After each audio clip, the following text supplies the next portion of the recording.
Acho que está vendo o microfone aqui, né? Obrigado aí, Rodolfo, pela intro. Boa tarde a todos aí. Eu estava aqui mais cedo, sou um dos fundadores da Bossa Nova e hoje founder e CEO da Nuvini, que é um grupo de empresas de SaaS B2B. E estou aqui com um desafio, com a oportunidade de conversar com duas líderes incríveis, né? Ana Karina, presidente do Banco BMG, primeira mulher presidente de um banco no Brasil, incrível, muito legal ter você aqui com a gente hoje. E a Paula, que Head of Future, é isso, na ArcelorMittal, e duas empresas, né, que têm juntas mais de 100 anos de vida, então empresas do mundo tradicional mesmo, né, que estão transformando, estão caminhando pela transformação digital, com lideranças que também estão transformando a organização, de uma forma geral, não só na questão digital. Então é muito legal ter ambas aqui com a gente. E aí, antes de começar a falar de transformação digital, eu tinha uma dúvida aqui, Paula. Você fala que você está diretora e não é diretora. Por que isso? Qual é a diferença disso? Como é que isso muda o mindset de alguém? Bom, boa tarde, Pierre, Ana. Um prazer estar com vocês aqui. Boa tarde, pessoal. Eu considero que as pessoas somos muito além do que um cargo, né? Então, muitas vezes, quando a gente é apresentado, fala, vem Paula, diretora da ArcelorMittal, presidente da fundação, não sei o quê. É claro que a gente exerce os cargos com um senso de dono, de apropriação, que a gente sente que aquilo é parte da gente. Mas é situacional. A gente está desempenhando uma missão ao serviço de um propósito, ao serviço de um time, ao serviço de objetivos, se comprometendo com os recursos que tem que administrar. Isso é situacional. E eu sei, e eu tenho essa consciência, e acredito que é importante para as pessoas ter, que uma boa parcela do tratamento que a gente recebe não é mérito da gente, é do cargo. Isso quando você mais sobe o poder, que exatamente, para mim, o que um cargo representa, o poder de influência, o poder de impacto, o poder de transformação. Um cargo é uma plataforma, mas muitas vezes o cargo é visto como um mérito. Puxa, eu cheguei, agora eu sou o presidente, eu sou o CEO. Não fale com o CEO, isso vai afastando. E a hierarquia tem uma característica que ela não é percebida de cima, por default. Isso é intrínseco à hierarquia. O Brasil, né, eu moro aqui há 10 anos, eu escolhi o Brasil como lar, mas eu já morei em 6 países diferentes, eu já morei em 19 moradias, eu já mudei bastante, e eu percebo como a cultura brasileira, que é gostosa demais, eu gosto muito, mas ela tem um traço de submissão à hierarquia. Então, quando você se coloca o tempo inteiro e você fala, não, pera, eu não vou nesse fórum porque aqui não tem presidente, eu sou o presidente, a pessoa se coloca nesse lugar, ela vai se afastando do time. E eu vivo isso, eu vejo, observo isso. Então, é um exercício que eu faço consciente, até para não ser vítima, né, dessa tendência que o ser humano tem na hora que ele exerce o poder, de se achar o poder e de não perceber que o poder é uma questão situacional, que ele está escolhendo, que está sendo otorgado, concedido para ele. Então, para mim, isso é uma distinção básica de ser que liderança não é cargo, essa distinção também é importante. Liderança é um exercício de impacto, de influência, de iniciativa, e não tem nada a ver com cargo, e as pessoas também não somos um cargo. Muito bem, muito bem. Ana Karina, você você tem formação em Química, né? E depois trabalhou na McKinsey há muitos anos, né? Como é que essa experiência de segmentos diferentes, mindset diferentes, te ajudou a ter esse mindset de caminhar aí para uma carreira no segmento financeiro? Olá, boa tarde a todos. Boa tarde, Paula, Pierre. Uma alegria estar aqui e contar não só da minha história, mas da história do banco também. O curso de Química ele é um curso que ele tem um background analítico muito forte, mas também tem um background de lógica. Principalmente Química Orgânica envolve muita lógica. E a McKinsey acaba procurando profissionais com problem solving, com esse perfil. Isso foi lá em 99, 2000, tem muito tempo, né? Estou contando a minha idade aqui. Mas, e com esse perfil diferente, a McKinsey, olhando problem solving, eu entrei na McKinsey. E por ter um background mais analítico, eu acabei na prática de finanças. Então, eu tive a oportunidade de servir muitas instituições financeiras. Não só, acho que é legal que não só instituições financeiras, também em outros setores. Então, isso te dá também um olhar mais abrangente, né? E fiquei lá 19 anos, 10 anos como sócia, né? Estava sócia, né? Não era sócia, estava sócia.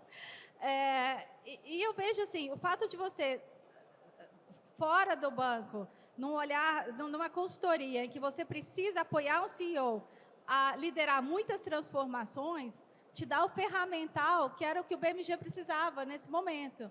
Que eu entrei no BMG com essa missão de puxar a transformação do banco. A gente chama na nossa fintech de 91 anos, né? O negócio não é centenário, mas é quase centenário. E eu falo que é uma fintech porque hoje, nós somos o novo entrante num banco digital. Nós somos o novo entrante. A gente estava muito ligado a produtos. Agora a gente tem uma conta, tem um novo entrante. Então, essas habilidades de você olhar o todo, dar o direcionamento, engajar e entender o que precisa de uma transformação, eu acho que o fato de eu ter tido essa formação em química e na McKinsey me ajudou muito. Que legal. É uma visão ampla, mas analítica, né? Então, acho que... Exatamente, uma visão ampla, muito analítica no início da carreira e você vai aumentando essa amplitude à medida que você passa a ter um papel de apoiar CEOs em transformação. Perfeito. Paula, você tem uma carreira diferente. Você começou como estagiária, né? Viveu em vários países, passou por vários diferentes países e foi progredindo na carreira, né? E hoje está aí no Brasil, você abraçou o Brasil, acolheu o Brasil. Como é que essa visão de mundo, né? Essa visão de efetivamente não só olhar o mundo, mas viver em diferentes lugares do mundo, nessa organização que é uma organização também aí com uma experiência do mundo bem tradicional, como é que essa experiência te ajudou e está te ajudando a fazer a transformação digital, ajudar a ArcelorMittal no Brasil a mudar? E tem uns KPIs super interessantes aí também nisso, né? Bacana. O Pierre, eu comecei a trabalhar muito jovem, na verdade com 17 anos, por necessidade em casa, eu fui secretária, reparti panfleto na rua, eu paguei minha primeira viagem que eu jogava hóquei, eu era goleira de hóquei grama. Aí eu paguei uma viagem à Europa que era $2.000, vendendo rifa, sorteio, bolo, eu fiz de tudo para pagar porque minha família não tinha condição. Mas então eu me considero uma empreendedora, né? Sempre fui empreendendo, se virando, fazendo acontecer. Cedo. E aí depois, uma vez que eu tive 40 luxações de ombro, 2 cirurgias, parei com atletismo e eu comecei a atuar no atletismo corporativo, né? Que é também um esporte coletivo, os negócios são um esporte coletivo. E eu entrei numa macieria, gente. Eu nunca na minha vida, não sei quem aqui alguma vez esteve numa macieria. Levante a mão, pessoal. Alguém conhece uma macieria? Ó, 2, 3, 5 mãos. É onde se faz o aço. Nós estamos aqui graças ao aço. Vocês podem ver que ele aparece em alguns lugares. Em outros, ele está escondido nas pilastras. Às vezes está num grampinho de cabelo, na mola do seu colchão, no seu carro, na linha branca, todos os eletrodomésticos. O aço está presente na vida, mas a gente não percebe. Jamais me imaginei que eu estaria dentro de uma fábrica vestida aí de Playmobil, com capacete, com aquilo tudo, e tendo essa oportunidade. Eu fui a primeira mulher, eram 400 homens na acieria. Então, você faz a conta, era 0,25% da diversidade daquele processo 20 anos atrás, que nem se falava em diversidade, né? E a carreira foi se dando de um jeito, sempre me coloquei diante da vida como aprendiz.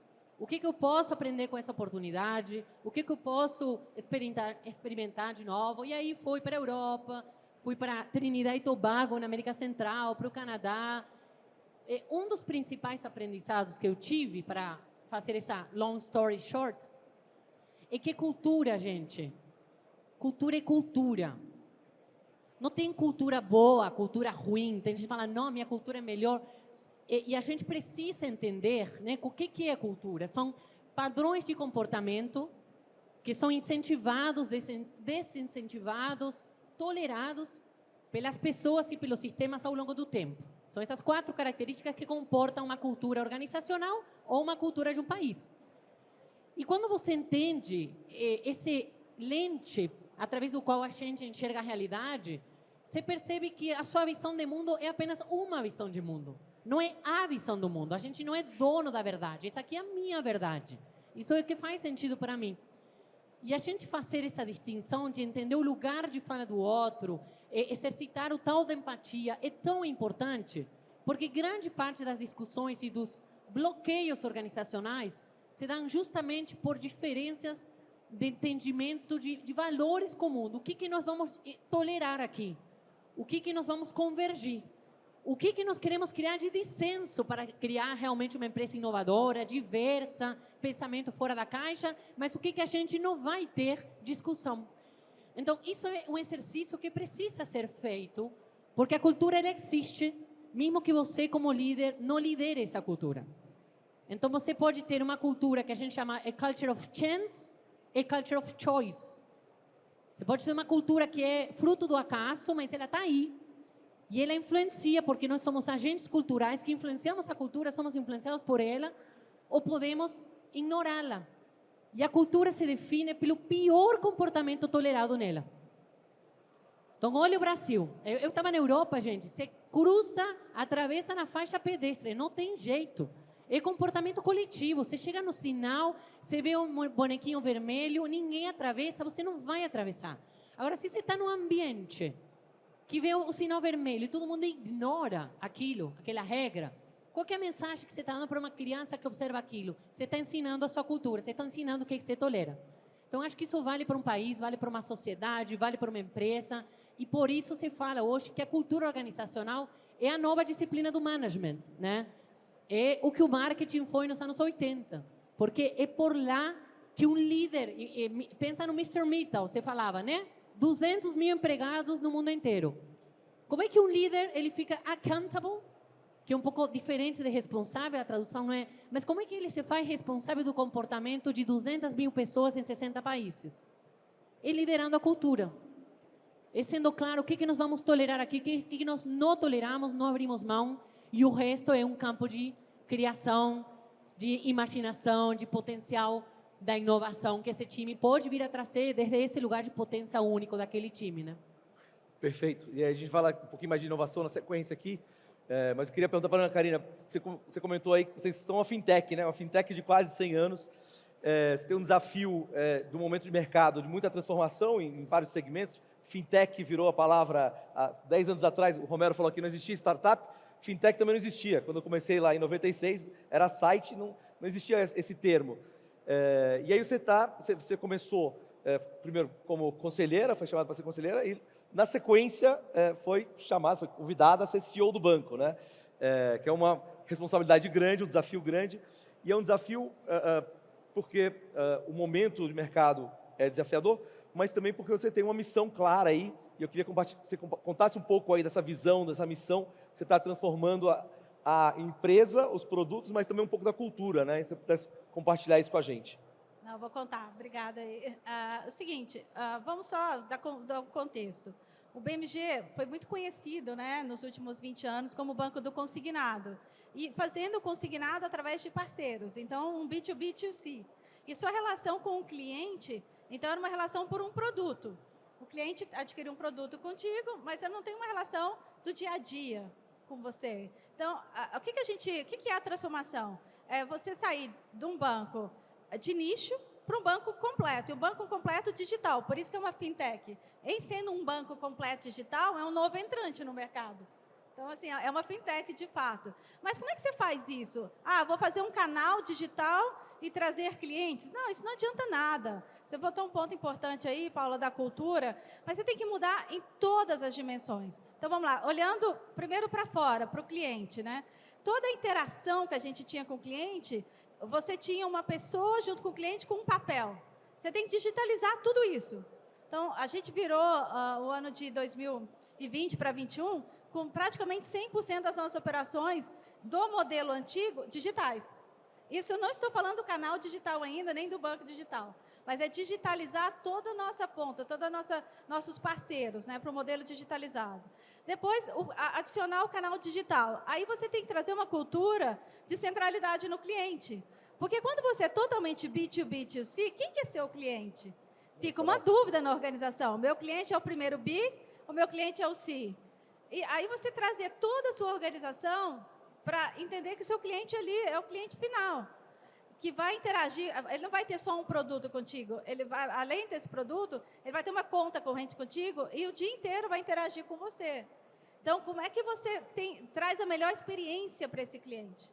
E o que é seu cliente final? Então, isso foi uma outra transformação. Depois você vem, quem já viu, quem é mais ou menos da minha idade, já foi da época em que a gente jogava boliche, depois alguém ia lá e botava os pinos, então não era automático, né? Alguém colocava os pinos para a gente de novo.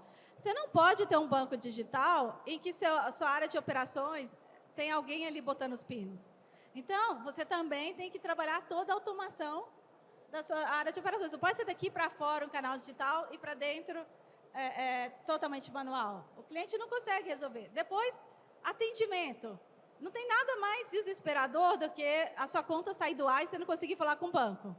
Isso é desesperador. Você tem que pagar suas contas, você tem que fazer as suas coisas. Então, como é que você traz uma cultura de atendimento com centralidade no cliente? Então, você viu como eu estou colocando todos os pontos? Você fazer uma transformação dessa magnitude não é abrir um canal digital. O canal digital não vai adiantar nada. Você tem que entrar em todas as dimensões. Depois vem a cultura, vem a mentalidade de comportamento. Provavelmente, você vai ter que atrair novas competências para a sua organização. Acontece que quem fez a organização, trouxe até hoje, também tem que ser respeitado. Então, como é que você mescla? Como é que você respeita quem trouxe você até aqui, trazendo novas competências e novas pessoas que vão te ajudar, junto com quem trouxe, levar para onde você quer ir. Para não criar um choque cultural, mas sim criar uma só cultura.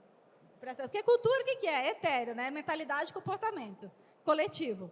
Mentalidade e comportamento coletivo. Então, também nessa direção. Então, assim, a transformação do BMG, ela passa por todos esses pontos, né? E a nossa forma de atuar, você falou de hierarquia, né? A gente está cada vez mais horizontalizada, trabalhando através de tribos, squads, times multifuncionais.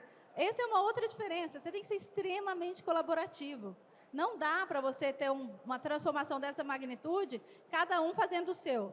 Você vai precisar da ajuda do outro. Então, como é que você estimula a colaboração dentro da organização? Então, assim, eu estou tentando resumir em 5 minutos, 6 minutos, uma transformação dessa magnitude. Mas o mais importante é entender que tem que ser muito profundo. Não vá abrir um canal digital e achar que pode parar por aí. Perfeito. Aqui é um contexto, né? É uma transformação sistêmica, né? Ela não é só do sistema, é da cultura, das pessoas, do mindset, das novas pessoas que você tem que trazer.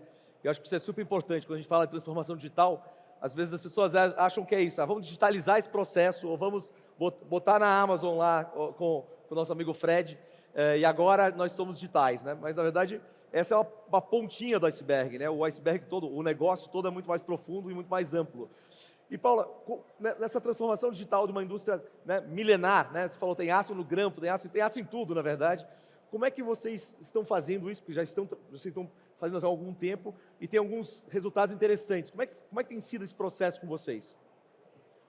Olha, para uma empresa centenária, nossa acabou de fazer 100 anos de Brasil, nossa história começou em Sabará, em Minas Gerais, e agora em dezembro foram os 100 anos. Então, nós acreditamos, algo que a Ana trouxe, que para mim é muito importante. Inovação não é matar o legado. Inovação é honrar o legado, mas garantir que a sua proposta de valor organizacional vai se manter relevante para os stakeholders nos próximos 100 anos. Então, como é que uma empresa pereniza essa proposta de valor?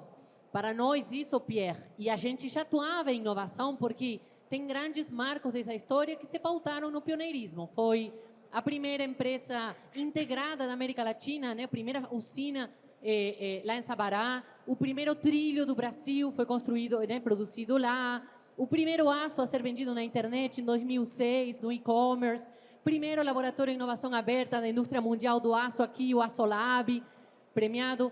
Mas a gente, antes do Açolab, que foi grande divisor de águas em 2018, o nosso jeito de inovar era a pesquisa e desenvolvimento.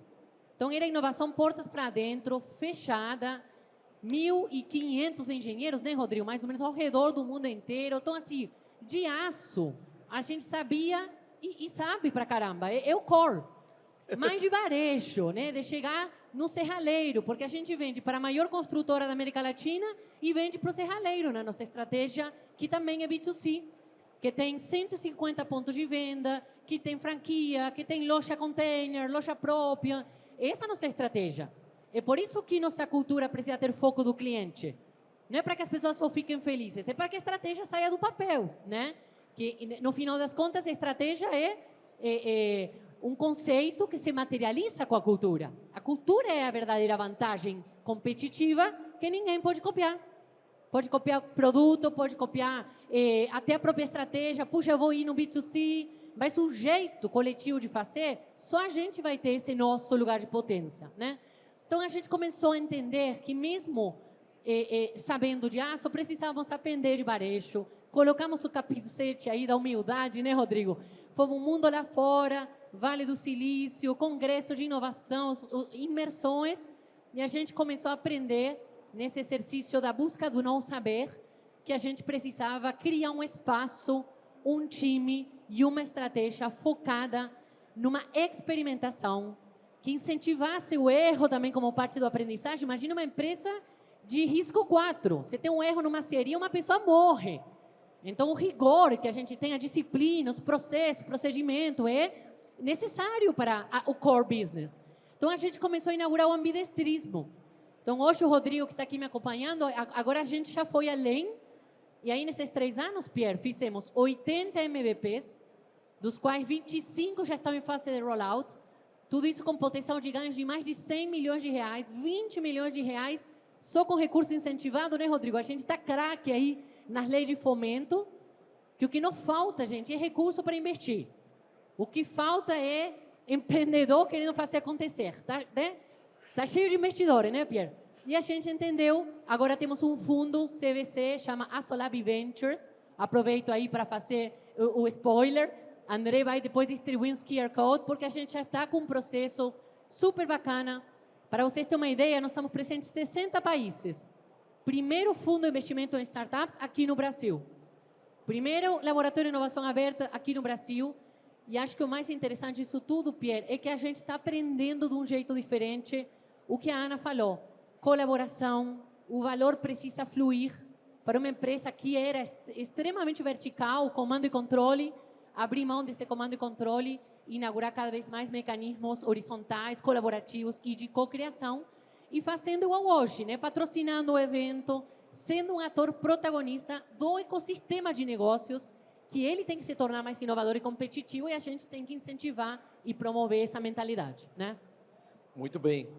E quando a gente fala, né, de transformação digital e futuro digital, ele não é, de novo, não é só a parte digital, né? A gente está falando de uma mudança de cultura das organizações, de mindset, e aí isso envolve sustentabilidade, isso envolve inclusão, isso envolve mais equilíbrio, né? Tem organizações que não só aprendem a serem puramente digitais, mas se tornam mais inteligentes, mais amplas como escopo de organização. Como é que você vê isso? Como é que você vê? O que é que as empresas podem fazer para trabalhar não só o digital puro pelo digital, mas o digital dando um conceito mais amplo, que é essa mudança cultural, essa mudança de inclusão, essa mudança sustentável, para que não seja só um pilar isolado, né, a questão digital, e sim faça parte de um escopo mais amplo das empresas. Ótimo ponto, Pierre. Eu acho que, primeiro, você tem que ser de fato. Então, o que eu estou querendo dizer? Você tem que trabalhar primeiro dentro da organização. Não adianta você ter um discurso para fora em que dentro da organização é muito diferente. Então, por exemplo, assim que começou a pandemia, imagina um banco com mais de 1.300 colaboradores que nunca fez um home office, não tem a menor ideia do que é um home office. Em 3 semanas, a gente estava com todo o banco praticamente em home office, tinha 2%, não, porque não dava, né? Eram alguns serviços essenciais, mas aí a pessoa estava segura, porque tinha aquele ambiente todo livre, né? Todo em home office. Depois a gente entendeu, com isso a gente foi mudando vários outros aspectos da cultura, mas também a gente não sabia, ali a diretoria, por mais esperto que acha que seja, que eu ali fazendo parte, a gente não sabe o que o colaborador precisa. Então, você precisa ouvir o colaborador. Então, na pandemia, a gente ouviu assim, vocês querem continuar em home office? Vocês querem um modelo híbrido? Está faltando alguma coisa? No início, não tinha laptop para a galera. Você sabe que banco tem segurança, tem que trabalhar no computador do banco. Então manda todo mundo para casa com desktop, leva o desktop para casa, mas vamos para casa. Ah, a cadeira está ruim, a gente fez um canal de perguntas, né? A cadeira está ruim. Ah, então leva a cadeira do banco para casa, para a cadeira ficar boa para você. Ah, troca ajusta o VA e o VR, porque, na verdade, eu estou comprando comida em casa. Estou falando várias pequenas coisas, eu vou entrar no amplo, mas você tem que pensar nesse pequeno, que é muito grande, que é muito importante. Aí depois a gente chegou, ouviu os colaboradores e viu que nunca mais precisava voltar para aquele modelo. O que a gente fez? Entregou alguns andares, fez uma reforma e hoje o nosso modelo é híbrido. A gente anunciou em agosto de 2020 que o modelo do banco ia ser híbrido. Nunca mais ia voltar para aquele modelo anterior. E fez uma reforma no escritório para quando você está no escritório, você ter um ambiente muito mais inclusivo. Então, essa é uma parte que eu vejo de você mudar dentro para você começar a mudar fora. Outra coisa importante é comunicação. Você tem que falar com a organização o tempo todo. Falar. Então, assim, a gente tem um ao vivo com a liderança que fala sem filtro, né? Uma hora, uma vez por mês, fala com toda a organização. Hoje mesmo eu tive café da manhã, a gente tem café da manhã com 10 colaboradores. E tem todo o modelo de comunicação aonde a turma está, onde todo mundo está. Fazer propaganda no WhatsApp e no Instagram. Então, você faz comunicação. Tem TikTok, né? A gente ainda vai para o TikTok, não? Próximo passo. Mas toda a comunicação do banco, ela é feita no WhatsApp e no Instagram.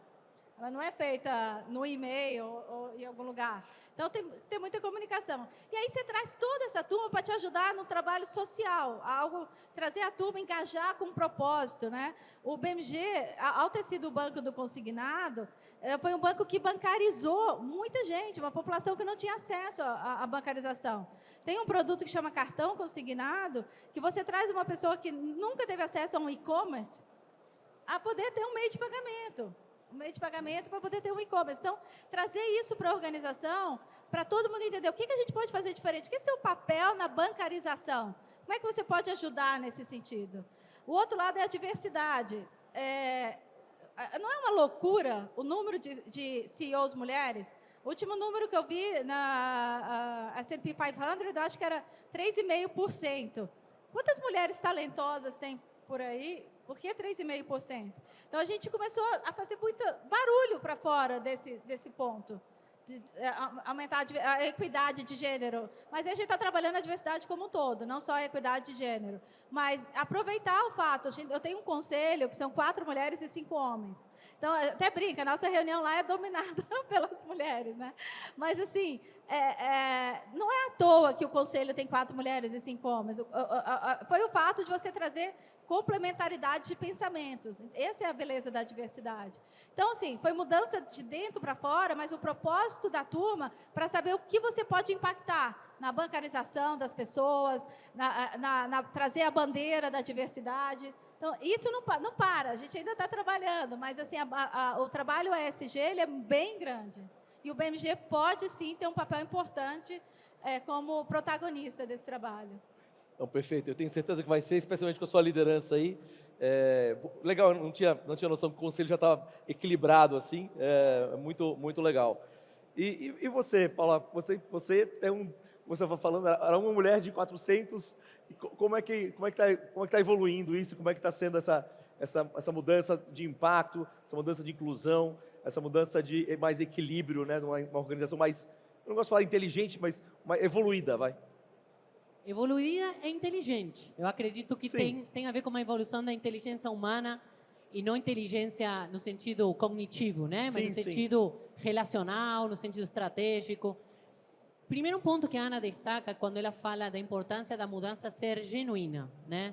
E a mudança, para ser genuína, ela precisa ser de dentro para fora. Mas para que mudar? Por que mudar? Porque o ser humano mudar, gente, dá trabalho, gasta energia. O nosso cérebro não está programado para mudar. Se bobear, se deixar, a gente vai deixar tudo quietinho, né?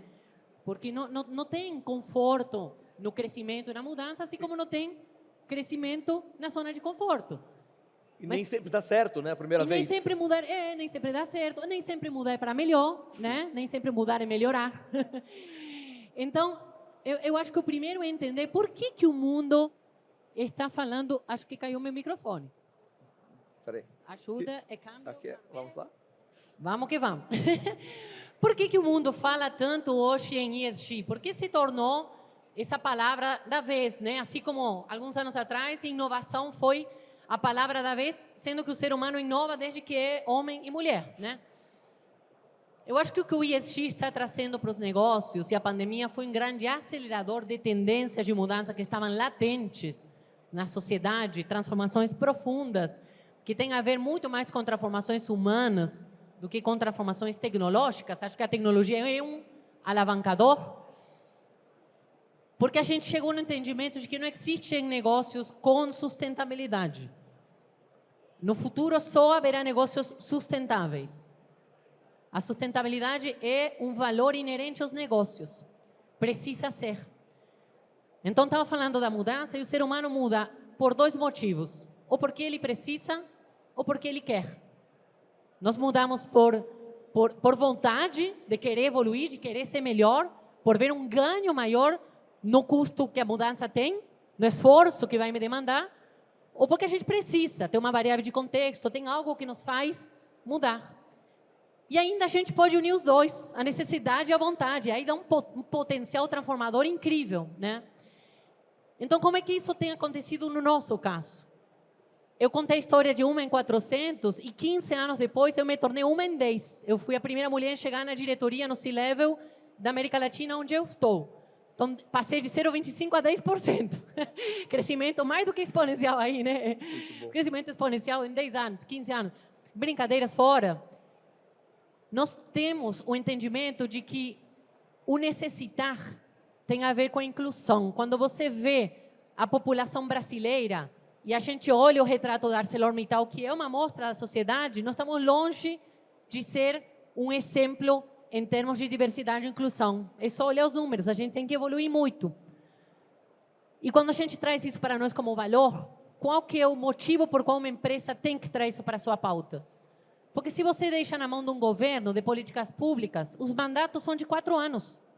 Uma empresa tem 100 anos de vida. Olha o papel que ela tem como agente numa sociedade. A responsabilidade das organizações é muito grande. Mas as empresas precisam tomar consciência, perceber e exercer esse lugar de impulsionar transformações na sociedade que começa dentro de casa, né?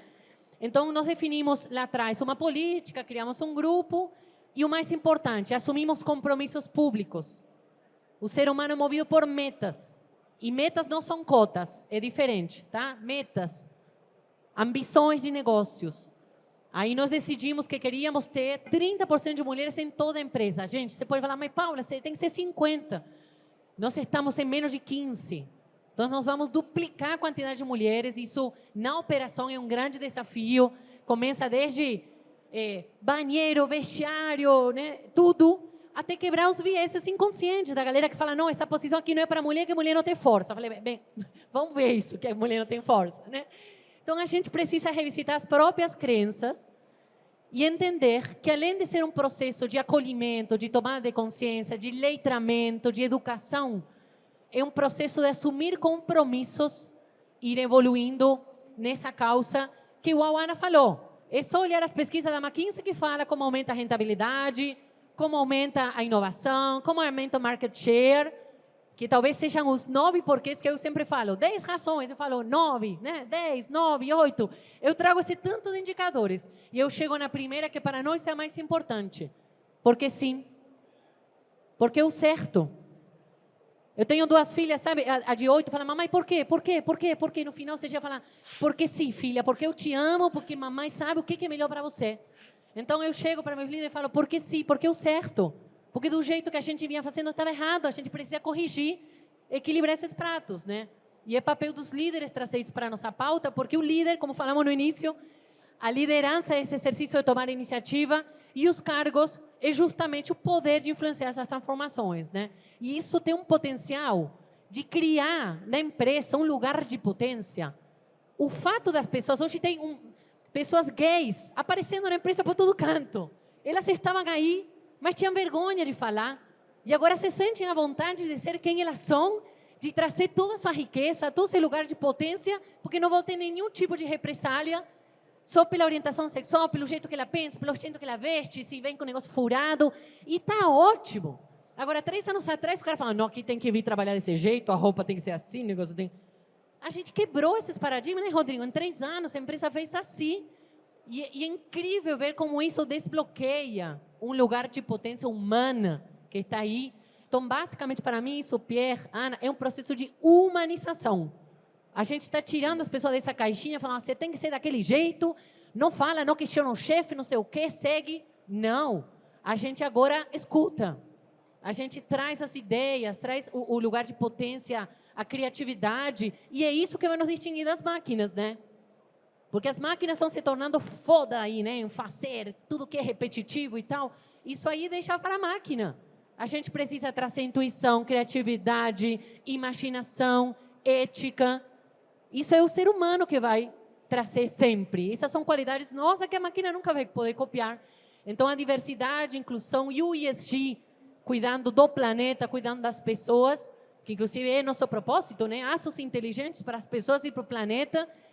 Cabe a gente dar vida a esse propósito e que não fique lá na parede, né? Pela área de comunicação. Acho que esse é o principal papel da liderança, né? Ativar esse porquê todo dia, ressignificar as pequenas e as grandes tarefas nesse propósito que é real e que vai ser vivo na medida que os líderes deem vida todo dia com as suas decisões, né?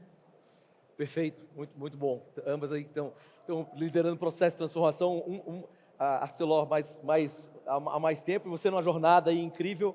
E falando de jornada, a sua experiência na sua jornada, ela é exemplar certamente para muitas mulheres que estão começando ou no meio, ou estão pensando em seguir uma carreira executiva. O que você daria como, a gente vai chegar aqui no final aqui no nosso bate-papo, o que você daria como conselho, ou como sugestão, ou como inspiração para alguém que está olhando você aqui e falando, puxa, eu quero estar lá um dia, eu quero ser essa pessoa, quero trilhar esse caminho ou estar nessa posição como CEO, primeira CEO, né, mulher de um banco no Brasil, na história do Brasil. O que você daria como inspiração ou como caminho? Alguns pontos. Primeiro, tirar um pouco a responsabilidade disso. Se eu tivesse que falar com a Ana Karina há 20 anos atrás, eu não contaria de jeito nenhum que hoje eu ia ter que liderar o BMG, fazer tudo isso, que é uma pressão que não precisa, né? Então, primeiro é tirar a pressão. Segundo, curte o momento que você está. Eu sinto muitas vezes, não só as mulheres, mas homens e mulheres, ali na McKinsey eu dava muito coaching, ali no banco também, a turma querendo check a box, assim, mas na McKinsey que você tem que subir muito, a cada 2 anos você muda de carreira, o que eu preciso para ir para o próximo passo? E não curte o momento, não curte o momento que você está vivendo. E quando você não curte, você não dá o seu melhor, não é prazeroso e acaba não funcionando. Então, tira um pouco isso de quais são as coisas que eu preciso fazer para check the box, para poder ir para o próximo passo, mas curte o momento. Outra coisa que eu falo, peça ajuda. Peça ajuda, assim, foi muito importante para mim, eu acho que eu consegui crescer na minha carreira. Eu falo na McKinsey que foram 19 anos, né, e depois agora 3 anos de banco. Eu nunca me furtei de pedir ajuda. E não é pedir ajuda só para quem está acima de você, não, para seus amigos. Eu tinha um grupo de amigas, estava até comentando ali agora com o Dorival e com o Sandoval desse grupo de amigas, a gente tinha uma coisa que a gente chamava de coaching relâmpago. Quando uma falava para a outra, mandava na época não tinha zap, né, mandava uma mensagem, coach relâmpago, a outra parava o que tinha que fazer para ligar, para saber o que era, porque precisava de ajuda. Então, criar um network de ajuda é importante. Procura mentores, mentoras, né? Assim, no meu caso, exatamente por ter começado, não tinha mentoras, né? Então, foram mentores. Mas mentores que abriram muitas portas, que me ajudaram muito. Então, não tenha vergonha de bater na porta e falar, estou precisando da sua ajuda para isso, não para um mentor. Então, esse é um outro ponto importante. E encara como uma maratona. Então, assim, hoje eu estava fazendo um café da manhã com o banco e eu abro para perguntas, né? É muito mais um diálogo do que eu falando. Eu falando é o ao vivo com a liderança, que é só de um lado, né? O café da manhã eu quero que seja um diálogo. E aí, uma das nossas colaboradoras me perguntou como é que você conseguiu ter filho, e isso e aquilo, e não sei o quê, né? Eu falei, não encara como 100 metros livres, porque se todo dia eu vou ficar até meia-noite, dando o meu melhor, fazendo ali, eu não vou conseguir ter vida, eu não vou ter assunto, a organização vai cansar de mim. Então, eu acho que eu estou fazendo o melhor, que é trabalhar sem parar, mas, na verdade, eu não estou fazendo outras coisas, eu não estou abrindo minha cabeça para outras coisas, eu não estou aprendendo outras coisas, e acaba que a organização pode também não dar certo. Então, encara como uma maratona. Tem que ser sustentável para você. Quando eu falo maratona, é isso. Tem que ser sustentável. Você imagina a possibilidade de não poder ter filho para poder dar certo no trabalho. Se a pessoa não quiser ter filho, não tenha. Se quiser ter filho, que tenha. E que faça funcionar, né? Eu tenho 3 lá em casa, 3 meninas também. Então, assim, fazer funcionar. Mas também eu não posso ser o meu dia inteiro ser tomado pelo banco, pelas meninas, pelo meu marido. E Ana Karina? Então, também você tem que ter tempo para você, para fazer as suas coisas. A gente estava conversando há pouco tempo ali. Eu gosto de fazer esporte. Eu fiz esporte, gostei que você contou do hockey. Eu joguei polo aquático muitos anos. E parei de jogar polo aquático, mas eu continuo gostando de ir para a minha academia, que é a hora que eu desopilo. Eu falo para minha secretária, é uma briga diária, ela é maravilhosa, mas ela fala assim, mas Ana, eles querem falar contigo, não sei o que, só dá no horário da sua academia. Eu falei, então marca para outro dia, ninguém vai morrer. Porque esse horário é sagrado, eu vou para a academia. Eu vou. Posso até falar do telefone no caminho, falar um pouco quando eu estou lá, mas eu vou. Então, encara como uma maratona, porque não adianta. Vários 100 metros livres, a gente morre no final. Então, tem que dar certo, tem que ser sustentável. Perfeito, muito bem. É um equilíbrio, né? De novo, é uma visão de longo prazo, long play, né? Uma maratona com equilíbrio, né? Ou seja, Exatamente. Não adianta chegar no quilômetro 40 sem conseguir chegar no 42. E você, uma trajetória também aí incrível, certamente eu conheci ano passado já conversando no Clubhouse, né? Você conversando e no apoio. Que dica que você dá? Como é que você gostaria? Como é que as pessoas estão te olhando aqui hoje? Como é que você daria como um caminho, um norte aí para seguir na vida profissional? Eu vou trazer 3 dicas, mas a primeira aliás, vou fazer 4. Uma eu aprendi na pandemia que tem a ver com isso que a Ana trouxe, que eu diria para vocês assim: cuida de você com o mesmo empenho que você se cobra. Porque a gente se cobra pra caramba, né? E a gente precisa se cuidar. Cuidar de si é a única tarefa que ninguém consegue delegar. Nem CEO. Né? Então, essa é competência nossa. E eu aprendi, Ana, hoje, primeira hora e meia do dia é minha. É yoga, é aula de tênis, é academia, é minha. Eu não abro mão, porque uma vez que eu cuidei de mim, simbolicamente, né? Já está no cheque. Aí está no cheque, aí cuido da empresa, cuido da minha família. Tem funcionado nesses últimos 2 anos bastante bem. Mas eu traria 3 conselhos. O primeiro, quando eu estava para entrar, eu tinha 22 anos, não tinha WhatsApp, não tinha nada. Era para a última entrevista final do processo seletivo na ArcelorMittal, na Argentina. E eu falei para minha mãe, mãe, tem uns caras fodões aí de Buenos Aires, eu sou de Rosário, né? Eu me achava, me diminuía na minha cabeça, né? Me dá um conselho, o que eu faço? Tipo, me dá a vala de prata, né? E aí minha mãe falou uma coisa muito bonita que talvez seja a marca da minha essência. Ela falou assim: seja você mesma. Se sendo você não foi escolhida, esse lugar não é para você. E aquilo me marcou tanto, porque mesmo em ambientes extremamente machistas, diferentes culturalmente, eu nunca abri mão dos meus valores, da minha essência, das minhas escolhas. E acho que isso tem me permitido superar muitos obstáculos, dificuldades, que às vezes até eu nem percebia, porque eu estava muito ancorada em mim, na minha essência, em quem eu sou, né? Um segundo conselho é o que eu chamo da mandala do aprendiz. Eu até coloquei lá no meu Insta, porque para mim são 4 pilares, são qualidades humanas que todos temos dentro da gente. Isso não se aprende na universidade, acho que isso se aprende na vida, que é a humildade para aprender, para pedir ajuda, que a Ana falou, a generosidade para compartilhar e enxergar a floresta além da própria árvore, dar, sem esperar mesquinamente algo em troca, que a vida se encarga de trazer algo em algum canto das voltas da vida, responsabilidade para se comprometer com o propósito, com as pessoas, com os objetivos, com os recursos, e coragem para ser diferente, para fazer diferente, para errar, para ousar ir além e inovar. Eu resumo esses 4 pilares como ser CEO da sua vida, né? Dono da sua vida, founder da sua própria história, e que para mim tem uma distinção fundamental entre o líder, o gestor, vamos dizer, tradicional, que pensa assim, a primeira pergunta ele fala assim, o que nós temos? Qual que é o budget? Né? A primeira pergunta dele. A segunda é, o que dá para fazer este ano?